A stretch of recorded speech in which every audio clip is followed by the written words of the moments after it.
This is The Guide Gals, a modern, wedding-focused podcast by the experts at Here Comes the Guide.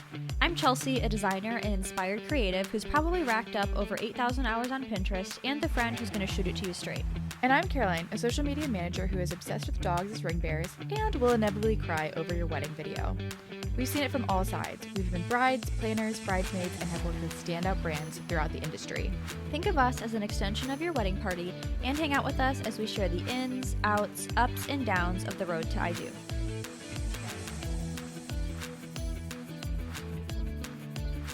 Hey everybody, welcome back to the podcast. So after one of our latest episodes, Red Flags, where we talked about things to look out for, we also had some questions come in about, okay, what should I look for when I'm finding a vendor or a venue? Yeah, there are definitely lots of things that you should avoid when you're looking at stuff, lots of red flags, but we are going to talk about some of those green flags that you can look out for when it comes to wedding vendors and things that'll make it really easy for you to know when you're making the right decision. Right. Because there are so many decisions involved in wedding planning in general, but especially when it comes to making decisions on vendors, it's not an easy task. There is a lot of research. It's often hard to figure out like what you should know and things you should ask. So we're going to talk about all of these different things to hopefully make it a little bit easier for you while you're finding your vendors. And we totally understand that the wedding world, wedding vendors, is a really foreign place for most people, unless you work in weddings or have had experience planning a previous wedding of yours or like someone else's wedding. Maybe you've been really involved. Like it's hard to know what is normal and what's not. And ultimately, these people, the vendors that we're talking about, will be part of your wedding day, and they can really make or break it. Like you kind of, I mean, they're at your wedding. They will be in attendance. Yeah. So you want to make sure that at the very least you do like these people, and you do like trust them with what you're paying them to do. So yeah, we'll get into some like really good things to look out for. And if you haven't listened to it yet, you should check out episode number 18. It is going to be red flags in the wedding industry. So that's going to be all the stuff that you want to avoid.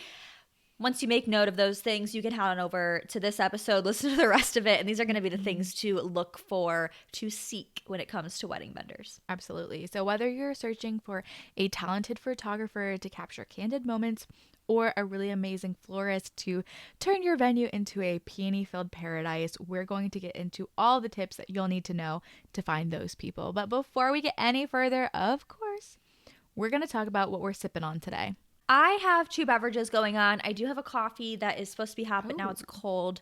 But I also have just some like water with electrolytes in it. So as you can see, I have not drank very much of this yet. So I need to. I am dehydrated at all times. So I do need to. I'm going to get, I talked about this 2 episodes ago. My new favorite flavor of Element is citrus. It tastes like a Sprite to me. It's like lemon lime. It's so good. It's fresh. Love it. Love it. Yeah. I have Element in my bottle right now, and it's raspberry, I think. That was my last favorite. 2 episodes ago, I said raspberry was my favorite. Now, I have to say orange tastes like emergency. Watermelon, fine. I love I think watermelon's my favorite. Really? Okay, good. Maybe I'll send you mine. Because I don't know. It's just sometimes watermelon does it for me or it doesn't. Grapefruit was fine. I have to try the chocolate one, but maybe I'll do that later today because I do need. I didn't know there was a chocolate one. Yeah. So I got it in this like sample pack because I bought my normal like variety, and then there's a sample pack that has the chocolate in it. So I'll let you know how that goes. Yeah, keep me updated. I do not have Element in right now, and I do want to get some later.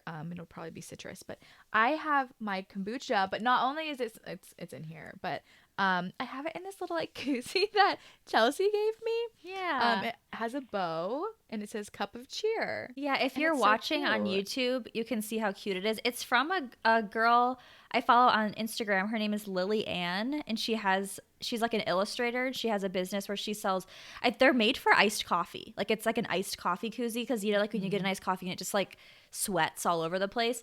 It's she's so cute. And she makes like lots of t-shirts and stuff too. But yeah, that was a Christmas version, one of the things that she had. And if you've heard us talk about bows before, you know we love bows. Yeah. So of course it features features that. But yeah, doing a kombucha this morning. It's just a pink apple one. This isn't necessarily my favorite brand, but it's good. It's good. Okay, the first thing that you need to think about is going to be your basics and your budget. So, we've said this lots of times before you even start to look for any piece of wedding planning, before you can even do, you have to figure out what your budget is. We have seriously like beat this subject to death, talking about it so much. We have several episodes about it, and we really recommend going back and listening to those. Our very first episode is all about budgeting, like how to Mhm. budget your wedding. And yeah, we have lots of free resources on our website too that go over this. But once you have your budget in place, you will really know where you'll fall and like what options that are available to you. So things can get really confusing if you're starting your search before you've made your budget, picking out your photographer, you don't even know what percentage of your budget, not that you know what your budget even is, you don't know how much money you have to allocate to that. So you should definitely Mhm. start there. Figure out a ballpark wedding budget at the very, very least. Actually, don't figure out a ballpark. Listen to our episode all about how to budget your wedding and figure out exactly what your budget's going to be. And then you'll probably want to pick your wedding venue too. So that way, like get that out of the way. And then you can really focus on all of the vendors. So those are some things that you need to figure out first. And you're also going to want to do things like figuring out your guest list, how many people are going to be there. That'll help with like catering and stuff to figure out how many people you need Mhm. to feed. Yeah. You're probably going to want to find your wedding style as well. We have an episode Mhm. all about how to brand your wedding. That is episode number 8, how to brand your wedding. That's a really good one. That'll make things a lot easier too as you try to get into choosing your vendors. It'll give you kind of like a set of guidelines that you can follow, figuring out Mhm. exactly what you want your wedding experience to feel like, and then set your Yes. priorities, which is going to go right along with your budget. Yeah, that's the starting point. Figure Yeah. out your budget. One thing to note here, like yes, those are all the things to do first, but we'll give a short caveat just to say if you have a vendor that you have your heart set on, like you would rather get this vendor than a specific venue. That is the case for some people. Like if you have a photographer that you will not get married without, you may need to talk to that vendor first because their schedule may dictate your schedule. Like if they only have Mhm. these 2 dates available, great. You're going to snag one of those dates and you're going to figure out the venue afterwards. Just a small caveat that if that is the case for your situation, that you have a photographer, you have a videographer, a caterer, I don't care what it is, and they only have specific dates available, get that done first because that will affect everything else. Yeah, and that is going to fall under the category of something we like to call a non negotiable. And once again, that is something that you're going to explore with your partner as you go through your budget and like really figuring out Mm-hmm, what those non mm-hmm. negotiables are. Of course, there are a set of rules, meaning like, creating a budget. These are like a really great suggested order of way that we suggest that you Mm-hmm. guys do things. But there are always outliers to that. There are always a reason to like kind of break the Yes. rules a little bit and bend things for what will work best for you. But yeah, overall, yeah, figuring out those basic things, those non-negotiables, is really going to set you up to picking the vendors that are best for you in your Mm-hmm. specific event that you're having. Yes. Now, the next kind of step you're going to take is to nail down your wedding vision and values. The first part of that, the wedding vision, is something that is very similar to wedding style, like choosing that, but then really kind of diving a little bit deeper into what you want that to be. Will it be formal, casual? Will it be held at night or during the day? Indoors, outdoors, big, small? Some of those questions are going to be really big because you need to figure out that vision before you find your vendors because that is going to help you decide what vendors can actually accomplish that vision. And really, like, you will have to communicate that vision with your vendors when you figure out who you're going to book with. Because if you say the words like, oh, I want a very like storytelling imagery, or I want a very like moody, filmy imagery, and you're talking to a photographer, if they don't understand the vision that you want, don't book them. But if they do and they're continuing on this conversation with you and like bringing up other words that you haven't even thought of, great, a good indication that they are exactly what you want when you're trying to accomplish this wedding vision. Yeah, a great thing to do as well is to create a bit of an inspiration board or a mood board. This is once again something that we talk about in episode 8 on how to brand your wedding. But at the very least, I think like getting on Pinterest, pinning some things that stand out to you, and figuring out, yeah, like what that style is. And then if you have this visual piece that you can show to these potential vendors and say like, hey, this is really what I'm looking for. I have my heart set on this kind of style. Is this something that you're able to emulate? Or like, does this feel exciting for you to work with me on something like this? I think that's super helpful. It's just like going to the hair salon and showing them a picture or a video of a haircut you want instead of saying like, like kind of fringy over here, like because they don't know what you're talking about. You don't know what you're talking about. I don't know what I'm talking about when I start talking about stuff like that. So, yeah, same kind of thing. Having that visual component, I think, will really serve you and will help to pair you with the styles of vendors that you're wanting. Yeah. And at this point, too, it's also a good idea to think about the values you want to hold.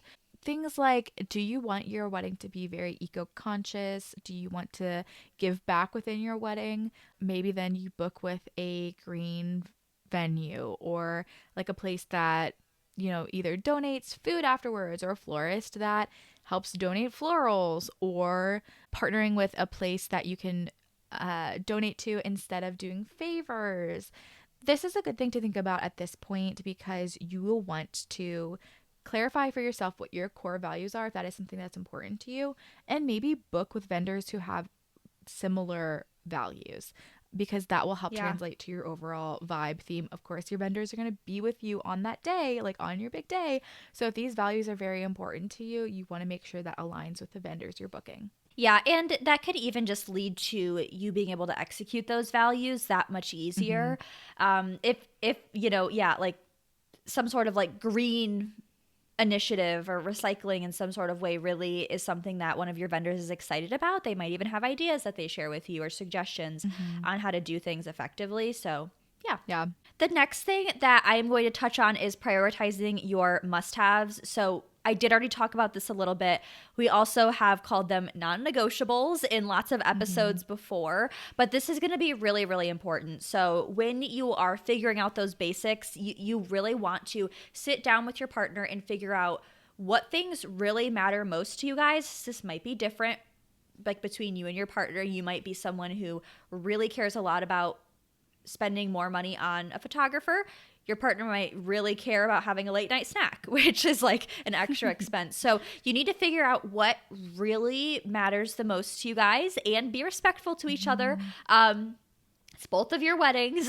So figure out what areas you might be spending a little bit more money in, or you might be like really adamant on having.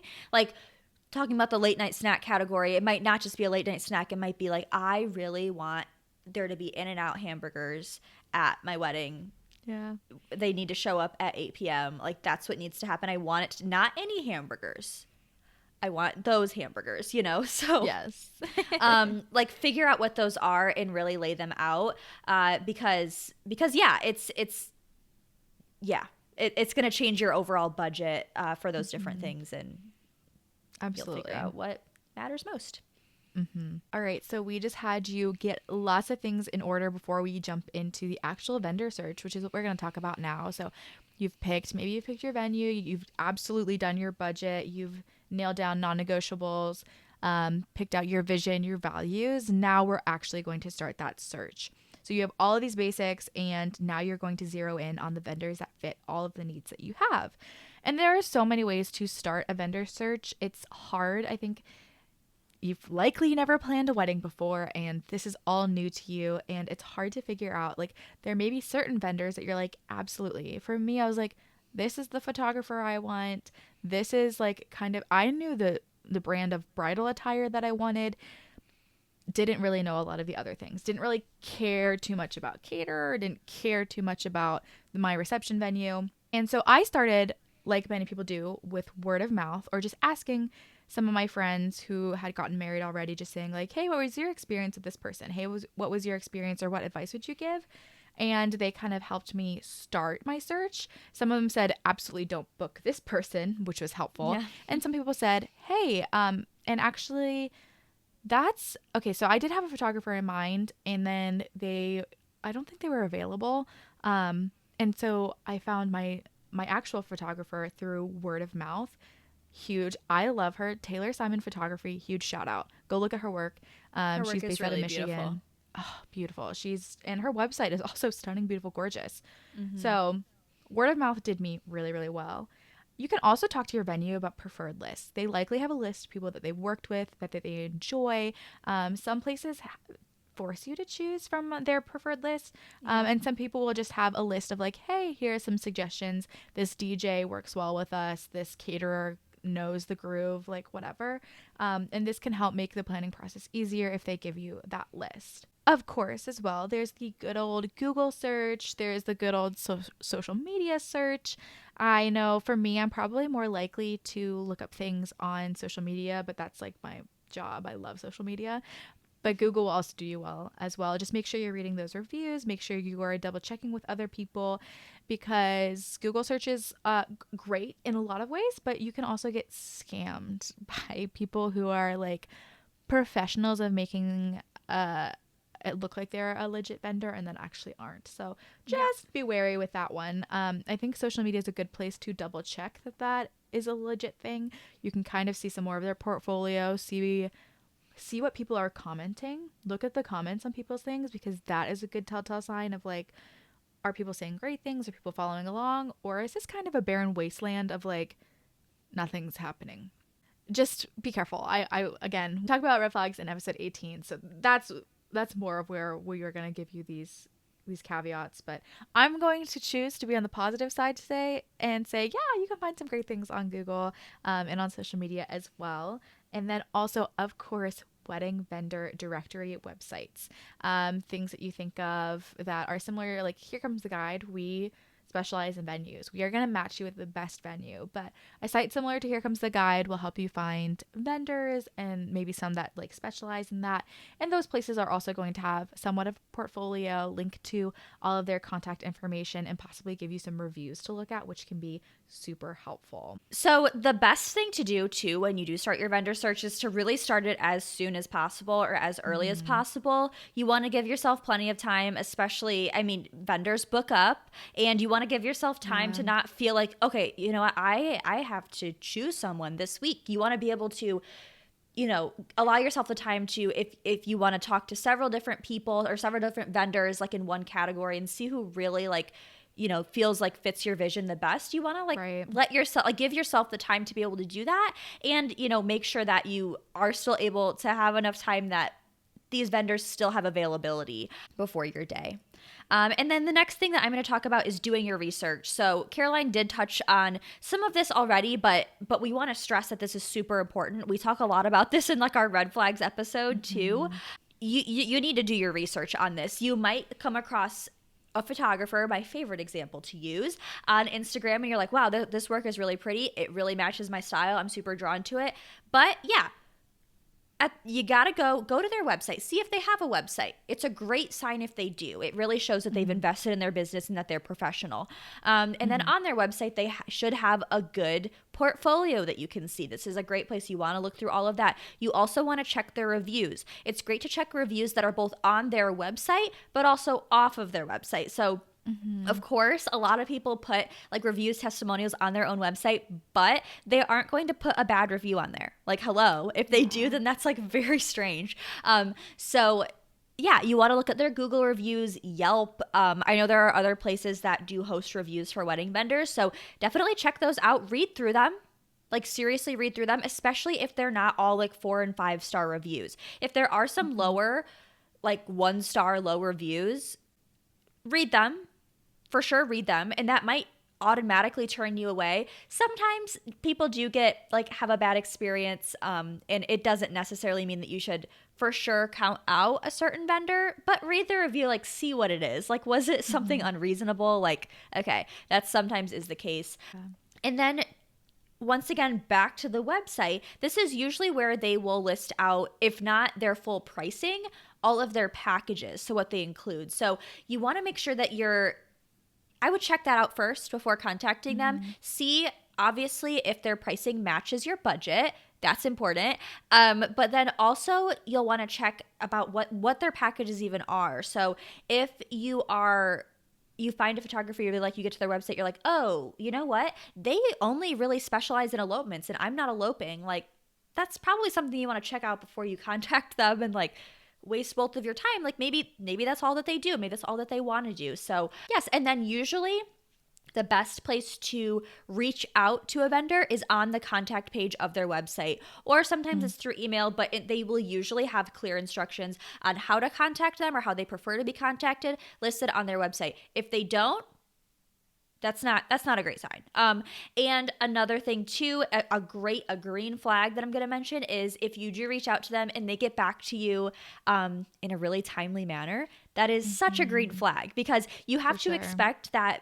We mentioned this in our previous episode too, but you have to expect that the way and the amount of time it takes them to reply to you, especially before they've even gotten you as a client, like that's really going to speak to how they're going to treat you, and like the time that it's going to take for them Mm-hmm. to communicate with you after they already have like at least a deposit, so I would say though yeah. that you don't feel like you have to hesitate in following up with a vendor, because especially Hmm. depending on when you reach out, they may be traveling for work, or may actually be like, if we're talking about a photographer, like shooting a venue or shooting a wedding at that time. So don't feel like it's a red flag that if they don't get back to you right away, like they're going to be really bad at communicating. There are also life things that go on, and feel free to reach back out to them. But if they don't respond after that, not a great thing. And I would say another green flag is if people give ample heads up of like, hey, I am out this weekend and I Hmm. won't be getting back to you. Like if they put that on their website, if they put that on social media, I love that proactive communication of like, hey guys, just so you Yes. know, if you reach out to me over this week, I'm on vacation and you should take vacations.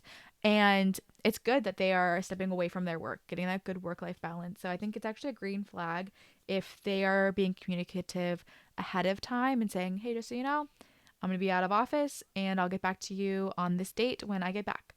Yeah, the communication is key. We will always talk about that. Hmm. The next thing to consider is hiring a wedding planner. This could be a vendor that really just takes off so much of the stress. You could hire this one vendor and have them hire the rest, potentially, depending on what kind of planner that you were booking with.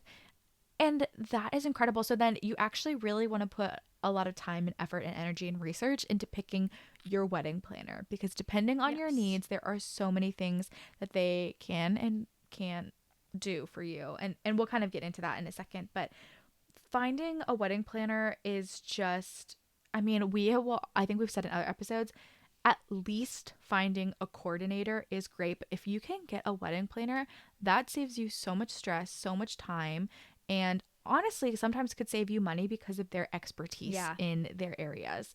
So, depending on your budget and your needs, you can contract someone to do full service planning and arrange every detail. So, that's kind of what I meant by like you can hire one vendor to figure out everything else, and that is a huge thing. Hmm. You could also just contract them to help you choose your wedding location and still your vendors.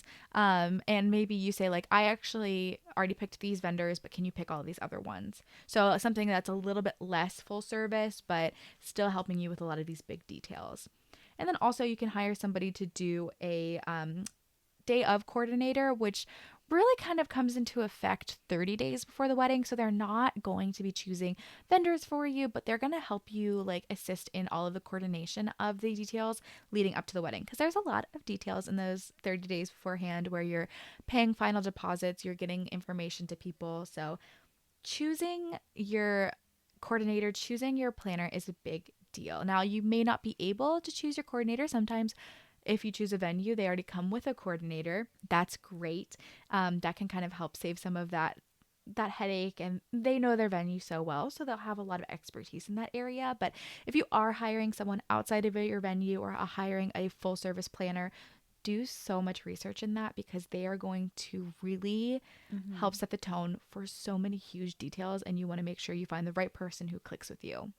Yeah, and in something to really be aware of too, coordinators and planners are not the same thing. So I think it's really important to familiarize yourself with the differences between those two things, and also like familiarize yourself with when you're trying to choose a planner or choose a coordinator if it's not kind of already set in place for you, familiarizing yourself with their packages and exactly what they include, because they're these different vendors, might and probably do have slight differences in like the ways that they work or what they allow, or they probably even have levels that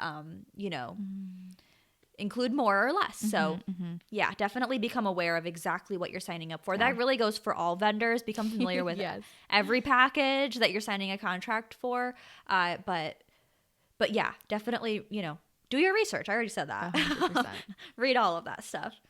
Okay, the next piece of advice we have is to really lean on your wedding venue. So, picking your wedding venue is going to be such a huge piece to your planning puzzle. And like we just mentioned, a lot of times it does come with a day of coordinator. And they do a lot of times have preferred lists that they have too. So they really do have, obviously, lots of experience with hosting weddings in their space, and they can help you with figuring out what exactly will work, what will fit your vision, what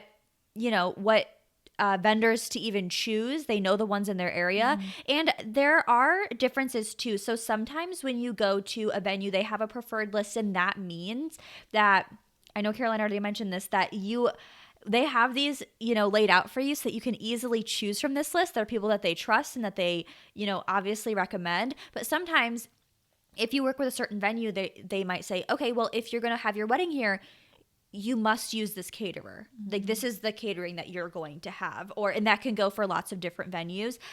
So yeah, something to be aware of that goes along with doing your research. But these can be very helpful. And if a venue has had a bad experience with a vendor, there is no way that they're going to make it like contractual that they are always working with them for events, or even recommend them in a like a preferred list kind of way.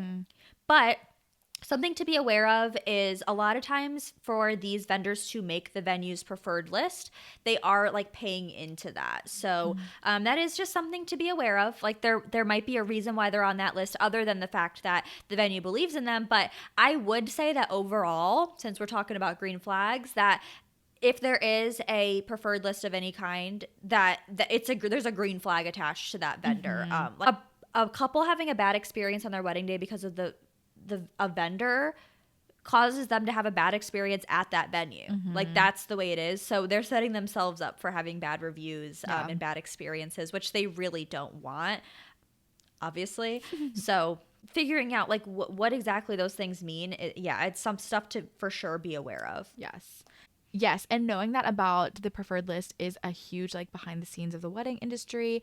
And another thing that you might want to know that you may not be aware of is sometimes with these preferred lists, yes, you get them and you might not vibe with someone that they have on there, but there are sometimes rules around the preferred list depending on the venue.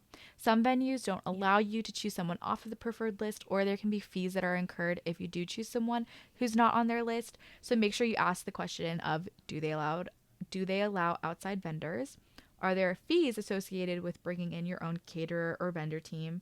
And are you contractually obligated to stick to the venue's preferred list or in-house caterer? In some areas, the vendors have to be licensed and insured in a specific way. So sometimes there are like very valid reasons behind this. And other times it's just because they have this preferred list that people pay to be on, and there's an incentive for both parties to stick to that preferred list. So yeah, definitely just ask those questions. Think about those things before you book with that preferred list. And for the most part, vendors and venues want you to have a really good experience, and they are working in weddings because they love them and they want you to have a good day, and they really care so much about the events that they're involved in, the events that they're putting on. So that is why we say to lean on your venue, because they really do, for the most part, have the best intentions for your day in mind. And communication is key. So like communicating with them, letting them know what your needs are and figuring that out, that's a big green flag in Yeah. your venue. And if there's a venue that's, being giving you a bad feeling, then that's a red flag. And we've talked about those, like I said before in our other episode. But yeah, maybe don't book with them, because your venue and your vendors should be able to lean on them, not totally in ways that are like inappropriate or like beyond their like scope of work, but they should be there to support you, Yeah. as you're planning. Yeah, absolutely. All right, now that you possibly have some vendors in mind, you're going to want to schedule those consultations. Make appointments with your favorite vendors or the most popular ones as early as possible, just so you have a better chance of booking them and that they don't get booked by someone else before you get a chance. And if you get to meet with them, you are talking about your date and they are already booked, you can still ask them for vendor referrals. Often they will be able to refer you to someone who has a similar style or someone who maybe has worked with them before as a second shooter that they would love to recommend. You can still get so much out of consultations with someone who might already be booked.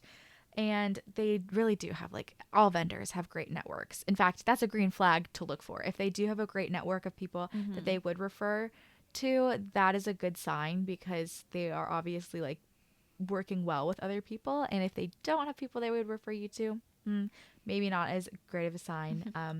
But really, also, I would say try and make these appointments, these consultations face to face, or at least somewhat virtual face to face, because I think there's a lot you can learn from body language, from tone of voice, Yes. from if you feel like you're being rushed along through your entire appointment, like that would feel weird. Or if you meet with someone in person and their body language is just not giving you the right vibe. I know that's a weird thing to say, but really I think there's a lot that can be seen there. It's the things that are going to give you that gut feeling of like yes or no. Right. And we are huge believers, like, if you are not getting the right gut feeling, don't book with them. Honestly, like, if you spend time with them and you love spending time with them, that's a really great sign, because you're going to spend time with them on your wedding day. We talk about photographers a lot, and videographers. They are literally with you from pretty much the start of your day to the end of the day. They're like a couple feet away. Yes. Like they're right there at all times. And if you are worried about like feeling comfortable in front of the camera, you want somebody who you feel comfortable talking to, who you would trust. And so these consultations are a really important part of it, because you are going to immediately get a green flag feeling or a red flag feeling. And it's good to really trust your gut on those things when you're choosing someone like an officiant, a photographer, caterers, people who are really going to be in it with you on that day. Yes, I couldn't agree more. Like, especially with that, like, you want to be able to like talk to them, like have a good conversation with them, feel really comfortable, because they will be right there with you the whole day. Not some vendors more than others, of course, but seriously, you don't want to feel like you guys just aren't clicking. That's but communication, like we've said, really is key. So we do have a lot of existing lists for you guys. We will have them linked in the show notes on our website for this episode, but we have lots of questions to ask, guidelines that you can explore. So we have articles on questions to ask your wedding planner, your wedding photographer, caterer, florist, DJ, cake designer, questions to ask when ordering your wedding invitations. Like, seriously, the list goes on. So, those are really great resources, and, really sets you up, because once again, like, if you don't work in weddings, if you haven't planned a wedding before, it's really a new territory, and it's, why would you know exactly what to expect? So we do have these resources for you, and they're really good ones to utilize. Of course, everything is totally free for you to check out. Yes. But some major ones after you do have these interviews, some questions to ask yourselves, you and your partner. Did we feel heard? Do they feel like they understand your needs and your vision? Did we get a strong sense that they'll work with your budget? So I think you need to be really clear on this. Ask for a dollar amount of what their package cost. Ask if there are any like hidden or extra a la carte kind of fees.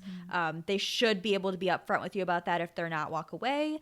Was there a good connection? Did your personalities mesh well? So that's all really important stuff to just feel that out. Yes. Yep. Like we said, trusting your gut is so important here.